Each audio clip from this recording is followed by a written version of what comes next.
como Abraão, por exemplo, aquele momento que é pedido o sacrifício do filho dele, ou o momento que Jesus pergunta se é possível afastar o cálice, ou outros momentos que você possa lembrar também, são momentos entre esse embate de fé e razão, ou você acha que não?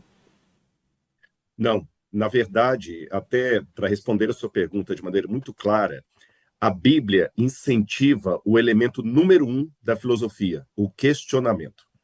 Pode olhar que na teologia cristã, de maneira geral, Abraão é chamado de o pai da fé. Mas se você olhar no livro do Gênesis, a primeira vez que Abraão, o pai da fé, abre a boca é para expressar uma dúvida. Como será isso, Senhor? Por muito tempo construiu-se a ideia de que a fé não admite A fé é questionamentos. cega. Até já ouvi muitas igrejas dizerem que o verdadeiro crente jamais pergunta por quê. Ele, no máximo, diz para quê. Isso não é verdade. Jesus, na cruz do Calvário, falou: Deus meu, por que, lama, em hebraico, por quê? Um porquê de pergunta. É, Por que me me abandonaste. desamparaste?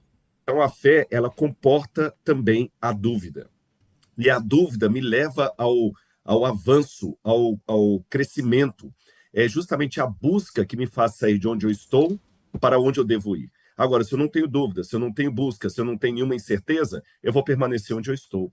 E o professor Clóvis está completamente coberto de razão no que ele disse, não estou apenas assim tricotando ou fazendo confete, mas é verdade, eu acompanhei toda a parte histórica dele, e se eu puder acrescentar alguma coisa no que ele falou para fazer jus a essa junção entre fé e razão, que nunca ficaram desassociadas, eu posso começar dizendo o seguinte: é muito triste um filósofo que só fica preso na esfera do cotidiano, do material. Ele falou isso em determinado momento aí, e me lembra muito o problema do Camus, quando ele falava do ser humano lá no mito do Sísifo, que ele fica preso e ele lê, ele descreve o sujeito no bonde, só vivendo a mesmice de todo dia, e a vida fica só aquela existência e não uma vivência.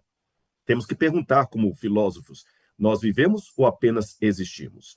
No que diz respeito à filosofia grega, o Burts dizia que nós pensamos como pensamos porque os gregos pensaram como pensaram.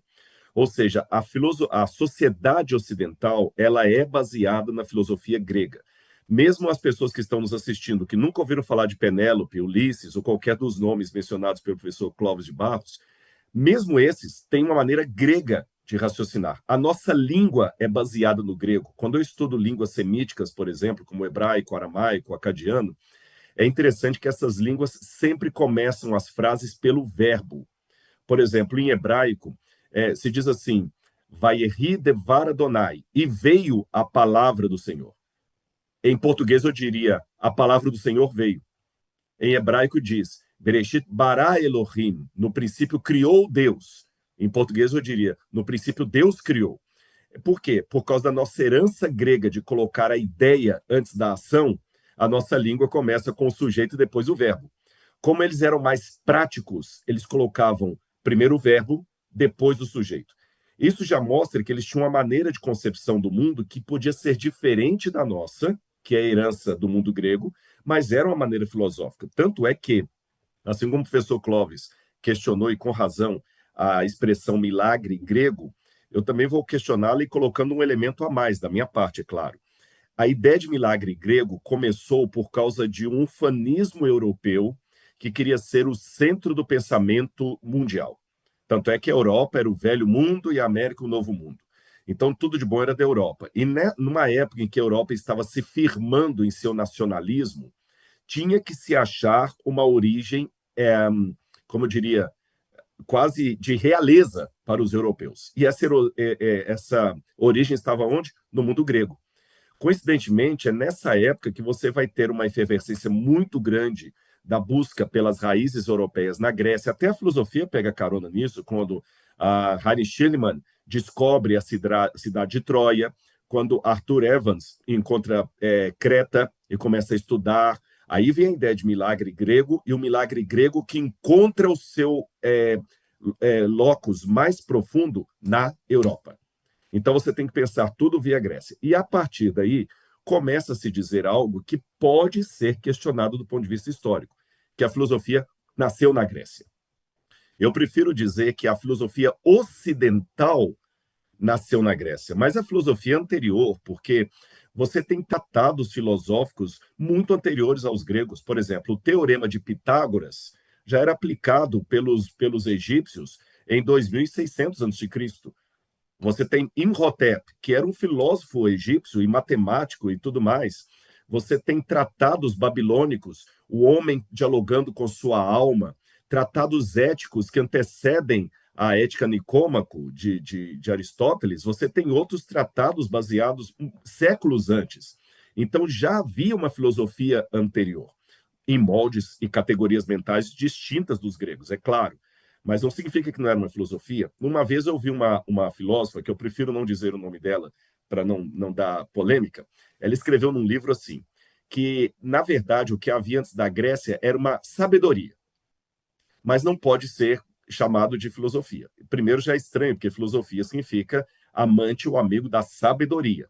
Mas qual a justificativa dessa filósofa a dizer que antes da Grécia havia apenas uma sabedoria que não podia ser classificada como filosofia?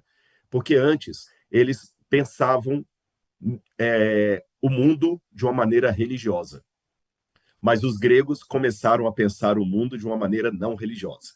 Esta é uma maneira artificial e, para mim, até anacrônica de criar uma ruptura inexistente entre razão e fé, porque, embora Sócrates tenha sido acusado de ateísmo, além de ser um corruptor da juventude, a palavra ateísmo aplicado pelos algozes de Sócrates não é o sentido da palavra ateísmo que eu vou ver na Idade Moderna. O próprio cristianismo também foi acusado de ateísmo por Roma, então Paulo também era um ateu. Ateísmo naquela época significa a negação aos deuses do Olimpo, ou na época de Roma, uma negação aos deuses de Roma. Então, se eu nego um tipo específico de medicina, não significa que eu estou rejeitando a medicina como um todo. Eu estou indo contra aquele tipo de medicina. Então, a filosofia, ela se levantou contra uma hegemonia dos deuses e do mito que queria dar contas de explicar a realidade de uma maneira até, permita-me dizer, usando de má fé o elemento do sagrado. Então, por isso que você começa ali, a partir de Tales de Mileto, que ele começa a mostrar para as pessoas que podia se encontrar uma explicação para hegemônica como os déspotes, né, que eram justamente os reis ali, essa palavra até vem da época de despotismo, vem disso aí, como eles usavam aqueles princípios religiosos para subjugar o povo. Curiosamente, se eu pegar o exemplo de Abraão que você pediu, Vilela, o próprio Abraão também foi uma disruptura.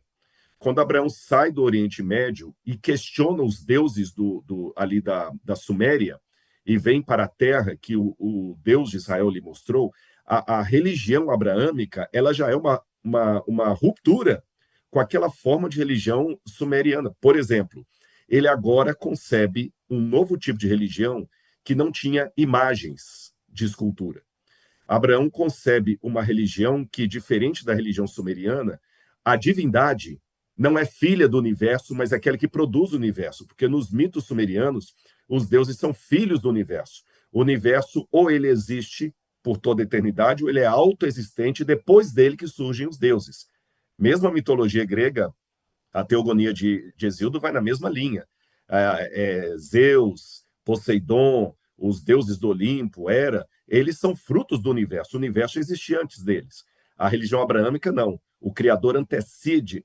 Isso é tremendamente revolucionário. Adorar um Deus sem usar imagens como intermediários, isso é tremendamente filosófico. O que, a partir de Tales de Mileto e chegando em Sócrates, depois Platão e Aristóteles, aconteceu na Grécia em reação ao establishment religioso, aconteceu na Suméria com Abraão em relação ao establishment religioso. O próprio Jesus, quando ele questiona os padrões religiosos do seu tempo, ele também está vindo contra o establishment. E os demais que a gente podia citar aí, como já foi bem colocado pelo professor, entrando em Idade Média afora, depois a época da Reforma Protestante e até atualmente, ou seja, a filosofia, ela me coloca numa situação de descontentamento com aquilo que não pode ser questionado.